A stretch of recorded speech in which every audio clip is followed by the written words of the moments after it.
camera as always. Assistant coach Lauren Clement, almost always.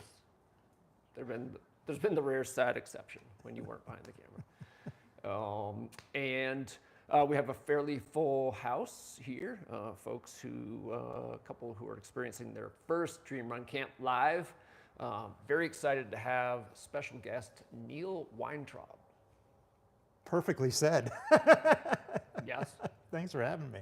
Yeah, you bet. Yeah. So it's funny. I did not deliver any of your credentials.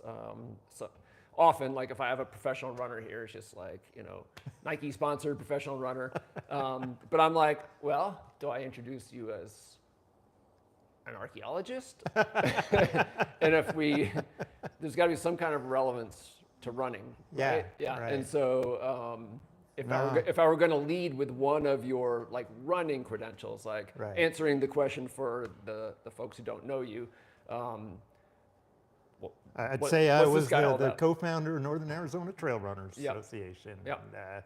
And, that's been a very big passion of mine for the last almost 2.5 decades. So, and also coordinating a lot of the local races here, which takes up quite a bit of my time in retirement now. So, the archaeology stuff is retirement, right? Retirement, I made a few mistakes, thinking, I'll have all this extra time now, and I'm not driving back and forth to Williams, and immediately thought, I could fill that up, and that was a big mistake. And somebody, a good friend of mine, said, Neil, take 2 years off when you retire. I was like, huh? Interesting. Should have listened. Okay, that's a good tip. I'm going to tuck that one away. Yeah. I've been telling everybody that. That's the big mistake I made. I could see myself doing the same thing. Yeah, yes. Absolutely. Yeah. So for those who don't know, what is the Northern Arizona Trail Association? Northern Arizona Trail Runners Association, it's really just a meetup group that we started after our solstice race in 2001, and actually that was the first year I actually ran it.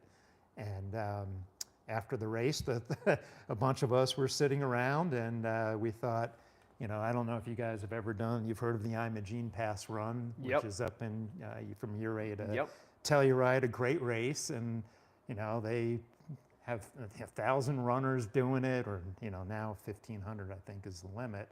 And we couldn't get 35 runners to a trail race here back in 2001. And we just, at that time, kind of kicked around some ideas about what we could do. And the biggest thing we thought we could do was start a running group on Saturdays and get people excited about running trails, because still at that time, there were a number of us that had been around Flagstaff for a long, long time. And we were loving that we're on the trails, and but you didn't see a lot of runners. You'd see them out on Highway 180 or, just hitting the early stages of the urban trail system. But they weren't getting out into the national forest, which is probably our greatest resource here in Flagstaff, is that we're surrounded by two of the most incredible national forests with endless roads and endless trails. Yes. And so we thought, well, that's how we're going to do it. And at that time, that was pretty early in dabbling in web pages, so I taught myself HTML and started an email list with 6 people, and that sort of fed off of itself. And then we thought that the race, the solstice race, was originally conceived by a couple other friends of mine, and it was just an 11.5-mile grueling race up on the Sunset Trail, and it was really challenging, and everybody thought, this is beyond my ability to do this. And so we thought, well, you know what, let's stick a shorter course in there for beginners and that's when it exploded in 2002, the first year that we were officially NATRA.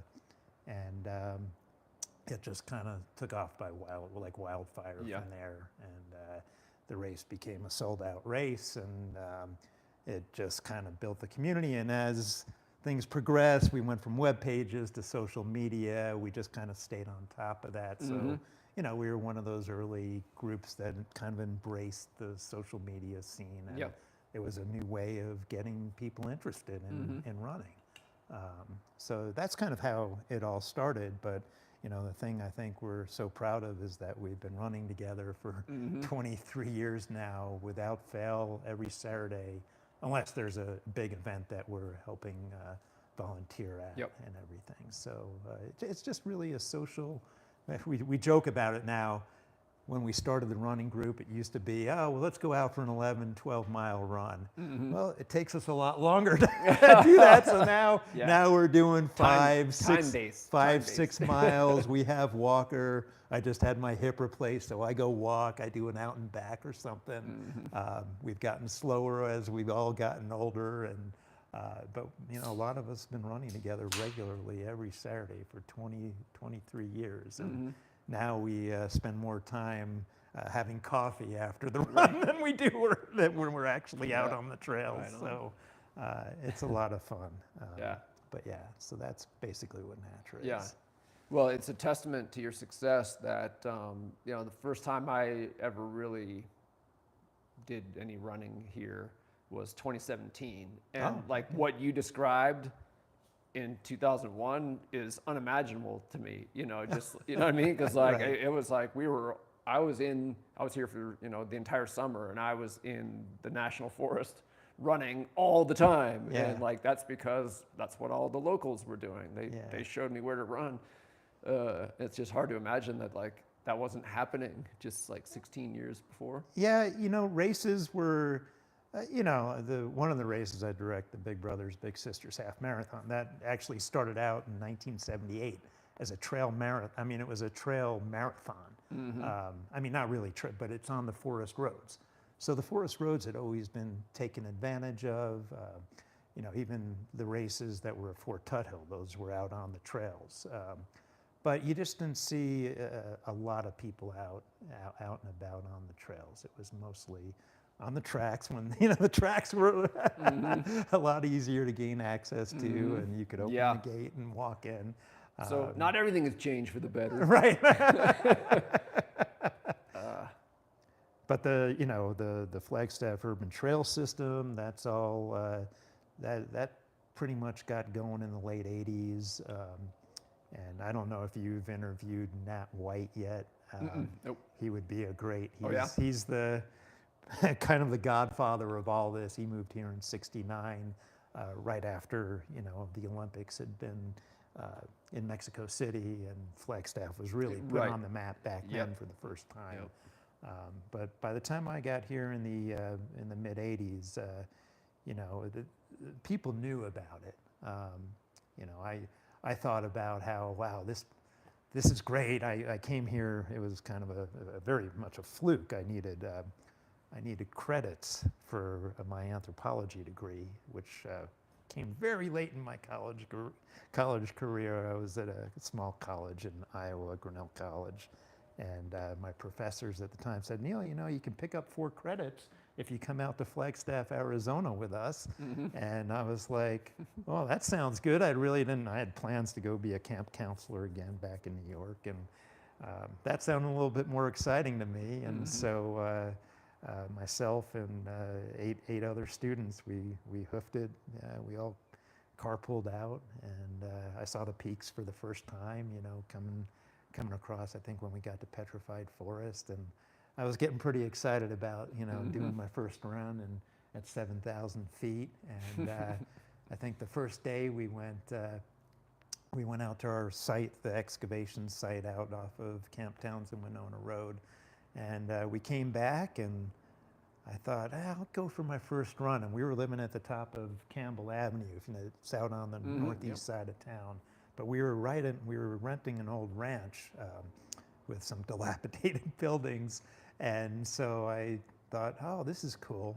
And the run started out dropping down Campbell Avenue, and we had already become regulars in those first couple days at what was the Silver Saddle Saloon. Now it's the Timberline Tavern, I think. And so it was exactly 2 miles to the bar. So I went down, feeling pretty good, going downhill, you know, on my first run at 7,000 feet. And then I came around and, you know, back on 89, doing pretty good. Started going up Campbell Avenue, which is probably a 200 or 300 foot climb over the mile or so. And I always like to finish my run off with a sprint. So I kicked it in, and I was trying to impress a couple of gals on the field. Not that they were paying attention or nothing, but I get to the top. My professor's out, everybody's milling around, getting set up, and suddenly I can't breathe. I'm grasping for breath.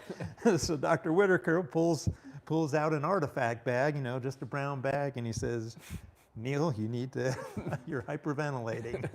Take this bag." And sure enough, that was the last day I ran that summer. Went back to college. One and done. Bucket list. I was one and done, yes. I once ran at 7,000 right. And I thought that was the end of the story. And little did I know, a year later, I'd get an internship after graduating. My professors took me out here again. And I was living in a chicken coop at the museum in northern Arizona for 2 months, which went into 2 years. And back in the day, you guys have probably run up there on Schultz Pass Road. That was my backyard. Everything was open back then, and there was so much less development. And every morning I'd go up Schultz Pass or up Eldon Lookout Road. And I was in heaven. I'm like, man, this is like the best place to run on the planet. And then, of course, it wasn't long before I found Buffalo Park, and I did find the best place to run next to Central Park. I was like, wow, this is Flagstaff Central Park. But the views here are a little bit more my style. Yep. It is our Central Park. Yeah. Lingering on the question of track access. Oh, yeah. I figure I'm talking to the right guy here. So, how do we get a community track built here? Oh man, we need it. We need it. Man, the floodplain looks pretty good right out your backyard. Better talk to the Army. You just read Corps my of mind. Yeah. That would. I honestly, because I'm not really into running on tracks any longer. It's sort of one of those things that I don't think about very often, but I hear about it. Yeah. And back in the day, it was, just about any time of day you could go to any of the schools and jump on the track. Yep. Even back east, it's not an issue.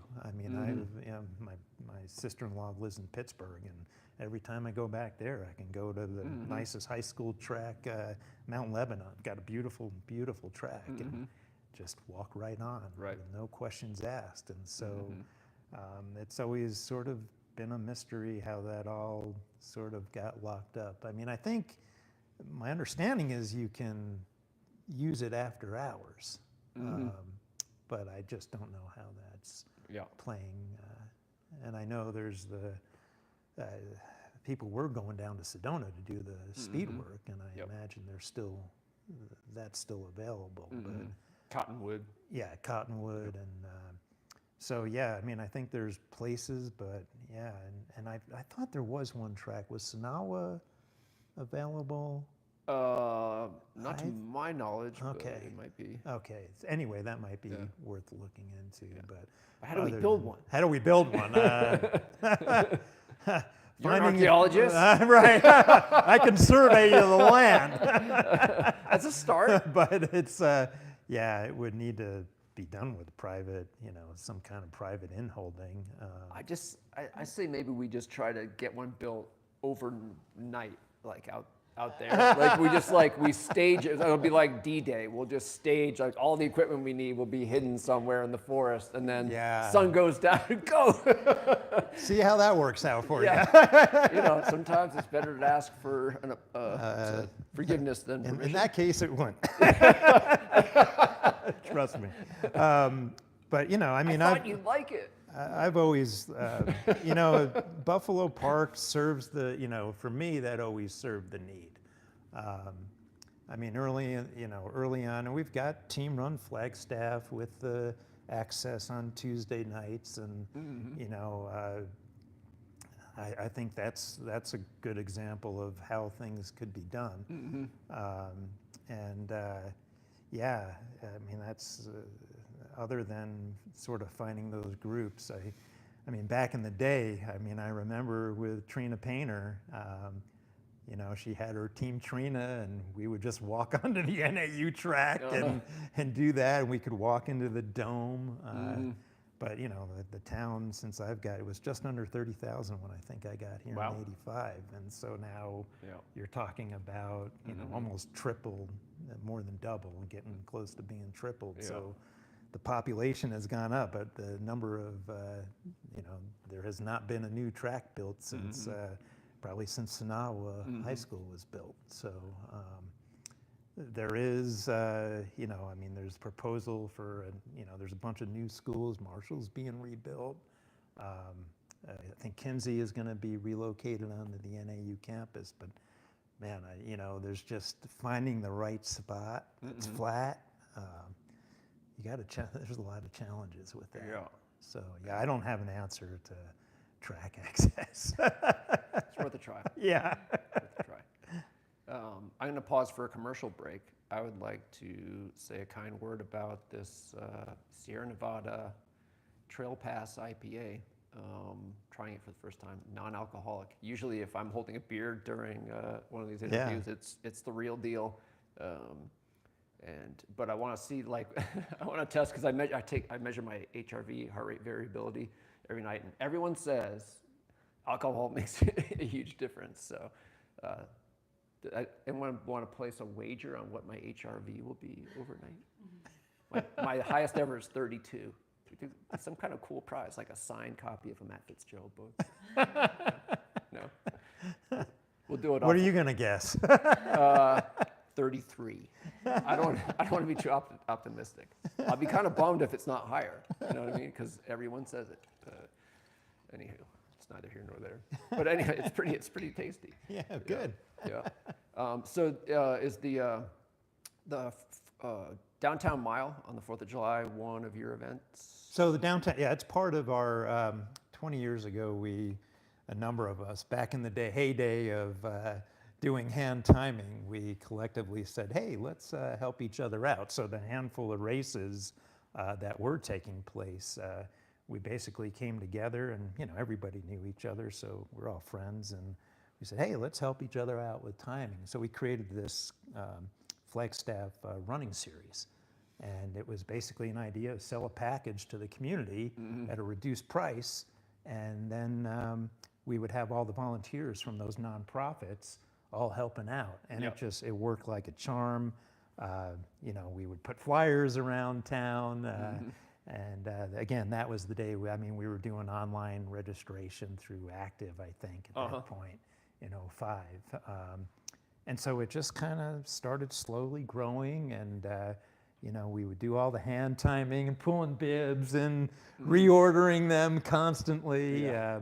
We even had this crazy point system that I kind of created in my head, which was based on percentage finish. And if, you know, you took your best 3 of 5, we'd calculate a standing. And now that we were in the world of spreadsheets, that was a lot easier to manipulate. And I was doing all this when I had a full-time job. Dang.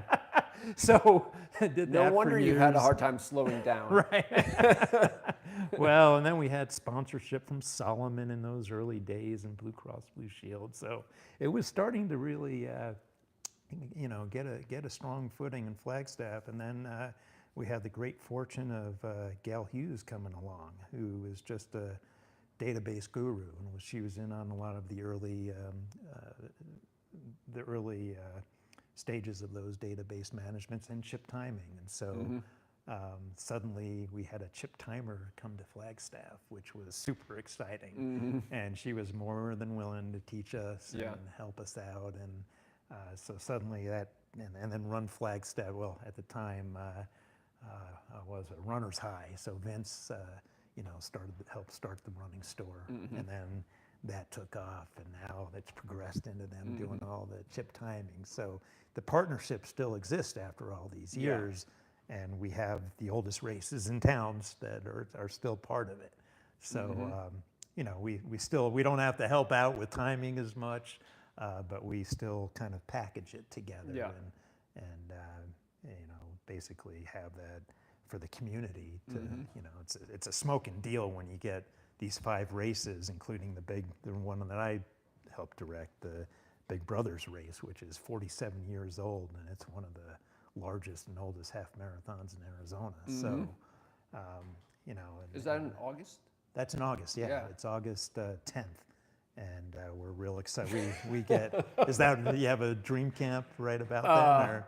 Yeah, I'm just looking around the room, just like, Yeah, that's who's signing up right now. Well, we can, we can make that happen. Yeah, that sounds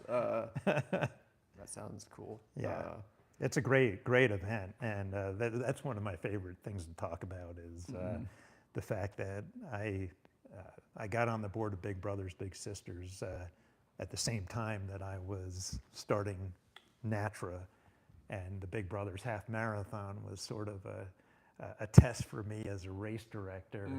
But I had this crew of Big Brothers board members that had started the event, and some of them had run the event. It's the sheriff of Coconino County. It's the police chief of the city of Flagstaff, and all these very prominent members of the community that did all this for just because they thought it was a great thing to do.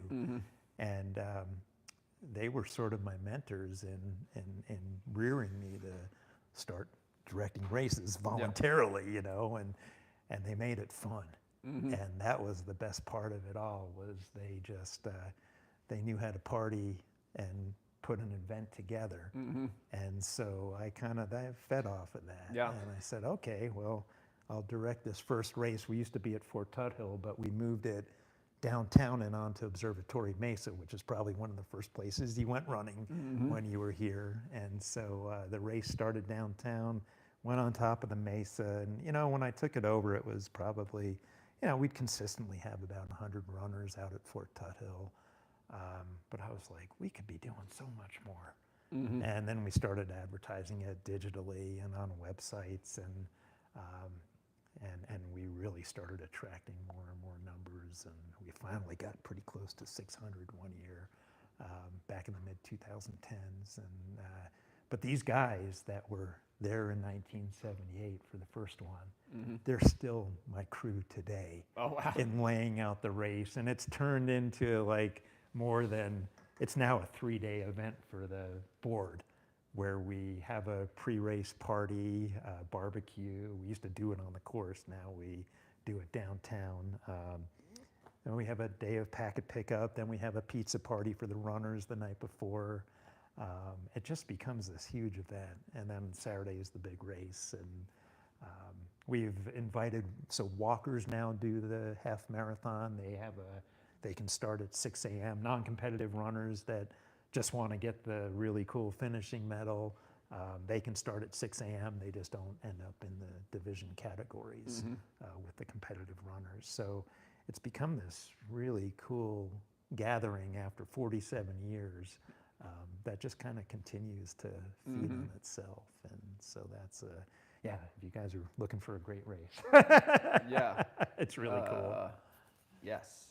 Oh, I got to get fit, though. Oh, you don't have to be fit to do that. Running up the hill, that's the thing. Every year I always enjoy it. When I'm giving my instructions, I tell everybody, okay, who's here's from the valley? Whose first time is it on the course? Raise your hand. And there's always a bunch of hands go up and say, walk the first 1.5 miles. If you know the Mars Hill Trail, it's pretty unforgiving. But the very beginning of it, from if you park at our race start is right there at Thorpe behind the adult center by the tennis courts. And so you get about 50 yards and the gradual hill starts going up. And then after about 1 mile of that gradual hill, which I hate that, I don't mind that 1/4 mile that goes straight up. I can suck it up and do that. But it's that first lead in, and that's how you're starting the race. It's like, you folks from the valley, just walk, trust me. and then people will always come back, thanks for the advice, that worked. So yeah, and that's pretty much our other race, Solstice, used to be up on the peaks, but because of the fires, we've been pushed away from the peaks. And so I brought it out to my old forest on the Kaibab over by Parks. And so the Solstice, it actually is now a prairie run in probably the prettiest setting in the Flagstaff region, but it's flatter than a pancake. But the way it's designed now, it's the first part of it. So we have the short course, which is 6 miles. It's an out and back. So everybody sees the elite runners. So last year it was Rob Crar and Rachel Smith were out there dueling it out. But every runner, no matter how slow or faster they are, they get to watch those guys speeding back towards the finish before they have to do the 5-mile outer loop. So I think the way we've done that has been really popular. Yeah. Even though, people miss the old course, but there's not much I can do as a race director when I'm told the road's closed and you're not going to go up there, and it's not safe to run on a lot of those trails because of the fires. So, we had to, that's one of the things about Flagstaff. You've got to be adaptable. So you've been here since 2017, so there's been forest closures. And that's something that everybody has to understand, is that's for public safety. I knew the last big fire, a friend of mine was up there when that took off. She saw the plume, and they were trying to get people off the mountain. This time of year, it's just, you're taking you're taking chances when you go up there, which is why you should always, be with a partner, or, be in communication. And, there's a lot of safety that people have to be concerned with when they come here and take off into the woods, especially this time of year.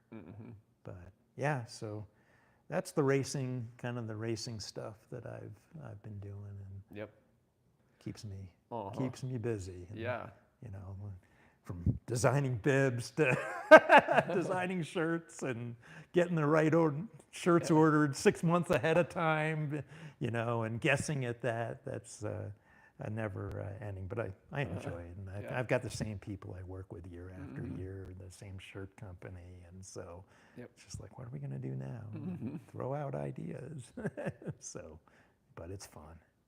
And it's a hobby, like if you ever do this or go into race directing, I do it just because I love doing it and it's fun.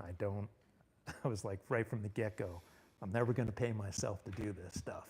It'll benefit the nonprofits 100%. And that way I'm not putting pressure on myself, to say, I'm a professional race director, I've got to do things this way. Right. That's all out the window, so I could sort of have my own creativity and say, I'm going to try this and see if it works, as opposed to having to worry about the bottom line. Right, yeah. So that's one of the things I think that makes it really fun for me, as opposed to the pressure of, I've got to get so many runners into that race, or I've got to do this, or make so much money. It's I think, one of the things that makes a lot of our local races unique, because we do have these folks that are just doing it for the community, which is just awesome. Yeah. And that's the way it was when I got here in the 80s. And Nat White, who I mentioned, he had his own organization, Flagstaff Road and Track Club. And they put on a series of 10 races across the Northland.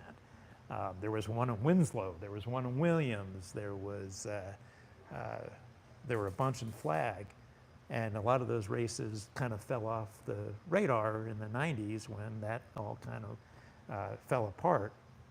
And but those were amazing, and they were doing everything by hand. They were calculating standings in each age division, all by hand. And the Daily Sun would print out the winners of each race, and that was all for like 50 or 60 runners back in those days that were the regular crew. So. Yeah, a lot of changes. Yeah. Which you, first of all, does anyone have a question? I'm just like completely dominating. Yeah. All right. I'll just continue. Yeah, keep going. Keep marching. Yeah, I mean, your last remark as to the question I had teed up, which is like, how do we preserve the specialness? Because you came here and you and other like-minded runners thought, this is pretty great, but it could be better. And then you actually rolled up your sleeves and made it better. And now people like me come in and like inherit that. And it's just so great to get the history, because it only deepens like my sense of like how precious it is, and like, you know what I mean? But like my concern is like, sometimes growth brings risk, and the specialness could be lost, and people are like, what happened? But it hasn't. And that's been the beauty of Flagstaff, and the beauty of, like groups like you say, how do I get involved with the community? Right. And you jump in and you get involved with the community. And, we've got this great column in the Daily Sun. I don't know that there's too many communities that have had a weekly column for 15 straight years, every Sunday. And that history is because we had the editor of the Daily Sun back in the day, Randy Wilson. He was a runner, and he was like, oh, this would be a really great thing to do. And of course there's a bunch of us in the community that said, all right, let's do this. And it's usually like this group think, and even with all the different, we have, what I love it, you've got a running group you can go run with for free any day of the week in Flagstaff, and they're all so welcoming. Yep. Whether it's the bagel run or we got the Run Flagstaff. Now Ben's got his run on Fridays. Yeah, we're there every Friday. We've got our run on Saturday. Sunday there's the front runners group. Mondays and Wednesdays there's the Brew Run Club and the historic run, and then Tuesdays there's Team Run Flagstaff. I mean, there's so many good things going on. And so many opportunities for racing and socializing. And that's what I think that's what ties this community together, is that we're not competing with each other. We're working together and finding ways to share the information together, because everybody's coming to Flagstaff, and especially in an Olympic year like this. And it's so exciting for, to go up to Buffalo Park. And it's like a who's who of runners, and I've seen Matt Fitzgerald there, for example. Right, yeah. It's awesome, isn't it? But the cool thing is, a lot of those folks do get involved in the community in one way or another, or they step up, they go to a race, or, looking at Abdi, and he showed up at with his book, 2 years ago at our Big Brothers gathering. He was able to sell a few books to the runners, and just, it's inspiring when you have that mix of your most beginner runner. Team Run Flagstaff had this great step into running. This is how my wife, who hated running, when we met, everybody would say, Are you a runner, Diana? No, I only run if I'm getting chased by a bear, that kind of thing. And then in 2019, she started step into running, and we had the pandemic. Her twin sister was already marathoning, and then they started competing in the virtual races that we had set up. And next thing I know, my wife is passing me. I can't keep up with her. She's now being coached by Craig Hunt. Nice. And so Coach Hunt has her, she's now one of the top runners in Flagstaff, and she's in her mid-40s and running like the kids run, And, amazing. And we were just back in her hometown in Erie, Pennsylvania. We jumped into a small race. She won the women's race, almost caught the second place guy. We were just like, wow. Hidden talent. Yeah, it's more than that. And here we are at lower elevations. So, of course, that was, like one of our first experiences, dropping down after all the hard training. I mean, that was the thing about, for me, when I first got here, my goal was to run my first marathon was going to be the New York City Marathon. So in '88, I trained that whole year. Big Brothers, I did the Big Brothers half marathon, and I had a training partner. And, it was like going to New York knew I could do it. Didn't break my goal of breaking 4 hours, but I soon would and learn all the benefits of high altitude running. And for me, it was, we go down race in Phoenix, and I'm running a minute per mile faster down in Phoenix, just in a 10K or a 5K. I'm like, there's all the evidence you need. Right. So Flagstaff magic. it is. It's the air. It's the magic in the air, And I feel pretty good about having lived here for almost 40 years and building up those blood cells. And so it's a special place. And if you can stick around, it's that much more special. That's been, I think, one of the hard things for a lot of people is it was one thing when I got here in the 80s and I was paying, when I moved into my place in North San Francisco, 2-bedroom duplex, it was $300 a month for 2 of us in the nicest part of town, right at the base of Buffalo Park. That was, and the landlord he didn't raise it. I lived there for almost 7 years, even 6 years, and he didn't raise the rent once. And so those aren't the stories that you hear in Flagstaff anymore, and so it's become a difficult place for people to get their foot in the door and establish any kind of residency. So, there's a lot of challenges to that, but all you got to do is start a running camp. Brilliant. It's brilliant. I'm looking at this place thinking, oh my God, and now you're on the last extension of this urban trail. Which I didn't know when I bought the place. Oh, really? Okay. No. Yeah. I just got lucky there. Yeah. But this is a great jumping off point. It is. It's kind of ideal. Yeah. Woody Mountain Road is not my favorite road to run in. I know.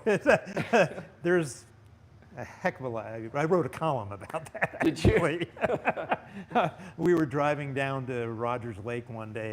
If you haven't done the trails out by Rogers Lake, the Gold Digger and have not. Oh my God! And that connects over to Fort Tuthill. So the loop trail. Tucking this away. But you can drive down there and hop on Gold Digger Trail, which ties into the loop trail, which will take you over to Fort Tuthill. So you don't have to run the washboardy Woody Mountain Road. Because that's always, it gets so much heavy use out there. And in the summer, all the dust that gets kicked up, it's awful. I don't know. I always hear about the pros running out there, and I'm like, that is the last place you'll find me. And you can turn off of there and find plenty of forest roads that are less used, but running on Woody Mountain, that's a friggin' nightmare. So, my recommendation is go park down at actually the first pull-out area there on Gold Digger, or the 2-spot, actually. There's some interpretive signs. You can park there and run your heart's content on the trails, or you can run up to, if you want to gain elevation, just run the road up to the Woody Mountain Lookout. That's a fantastic, and the last pitch is about a half mile straight up, so wide road, all good. You just earned your dinner. I can earn more than that.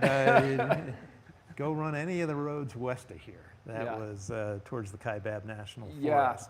You won't encounter a soul. A lot of the runs, actually the roads are, the miles are marked. And so Bill Williams Mountain, the road around the 108 road, it's like a 22-mile loop that's all got the mile markers. I don't know if the half-mile markers are posted, but those are all roads where you're going to encounter less people on those roads than you will on the trails here. So. And all that stuff is so accessible for us. For where we are. From here, it's like you're on I-40, there's no stoplights, and bam, you're the observatory. Or even, the 191 or the 171 gets a lot of use. I know a lot of the runners go out there, but heck, you go to the next exit, the Parks exit, you can run that's the old road to the Grand Canyon, Spring Valley Road, right there north of Parks. You can run that forever, and that's a nice road. All right. Yeah. Cool. I'm going to follow up with you because that was a lot. Cool. You did earn your dinner. And I always like doing that. I'm fixing to eat it. It's been an absolute delight to have you. Yeah, as a well, guest. thanks Thank you. for having me. It's great to finally meet Appreciate you. it. Come back anytime. Oh, hey, I'll eat dinner anytime. All right. Hey,